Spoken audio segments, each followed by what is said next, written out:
کہ اہل سنت کی خاتون زاہدان کی رہنے والی، اس کا بچہ گونگا تھا۔ اس نے شیعہ خاتون کو کہا کہ میرا بچہ لا علاج ہے، میں ہر ڈاکٹر کے پاس گئی لیکن علاج نہیں ہو رہا۔ اس شیعہ خاتون نے کہا چلیے ہمارے پاس ایک ڈاکٹر ہے جو آپ کا علاج کرے گا۔ یہ ان کو جمکران لے گئے کہ 2 رکعت نماز امام زمانہ پڑھو جس میں ایاک نعبد ایاک نستعین سونم تھا، اور ذکر رکوع 7 مرتبہ، ذکر سجدہ 7 مرتبہ آپ نے بھی پڑھی ہوگی 15 شعبان کو۔ فرمایا 2 رکعت نماز پڑھو، اس کے بعد سجدے میں جاؤ اور 100 مرتبہ ذکر صلوات کرو۔ یہ خاتون کہتی ہے میں نے یہی کیا، سجدے میں جا کر 100 مرتبہ ذکر صلوات کیا۔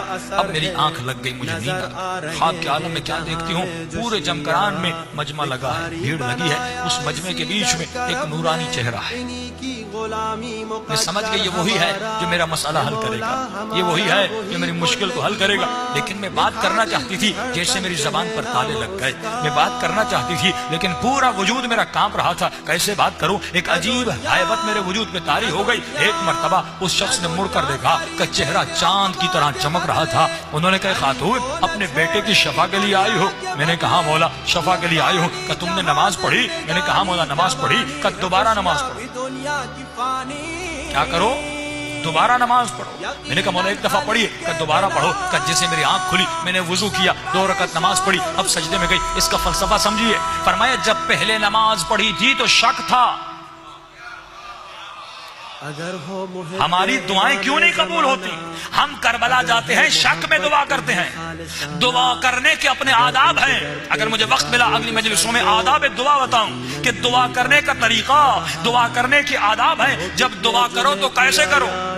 کیا مسئلہ ایک دعا کرتا ہے اسے شفا ملتی ہے؟ ہم سالہ سال جاتے ہیں دعائیں کرتے ہیں، ہماری دعائیں قبول نہیں ہوتی۔ دعا کا ایک ادب ہے، دعا کا ایک طریقہ ہے۔ ہم دعا کرتے ہیں شک میں، مولا دیں یا نہ دیں، 50-50 زبانی دعا کرتے ہیں۔ لیکن امام فرماتے ہیں ایسے مانگو جیسے فقیر خیرات مانگتا ہے۔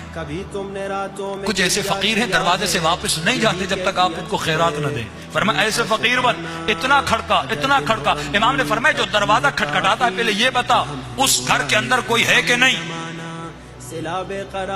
جو دروازہ کھٹکھٹاتے ہو یہ تو بتا اس گھر کے کوئی اندر ہے کہ نہیں۔ کہ مولا یقین ہے خدا سن رہا ہے، آپ سن رہے ہیں، گھر کے اندر کوئی ہے۔ تو امام نے فرمایا پھر اتنا کھٹکا اتنا کھٹکا جب تک وہ دروازہ کھول نہیں لیتا۔ جب گھر کے کوئی اندر ہے تو یقیناً دیر یا سویر تمہارے دروازہ کھولے گا۔ امام فرماتا ایسے مانگ، یقین کر کے مانگ۔ اسی لیے میں زور دیتا ہوں آپ پر کہ عزیزان محترم اپنی روحانیت کو اتنا بڑھائیے کہ اہل بیت کی کم از کم زندگی میں 1 مرتبہ زیارت ہو جائے۔ جب زیارت اہل بیت ہو جائے گی اس کا مطلب آپ کو یقین پیدا ہو جائے گا۔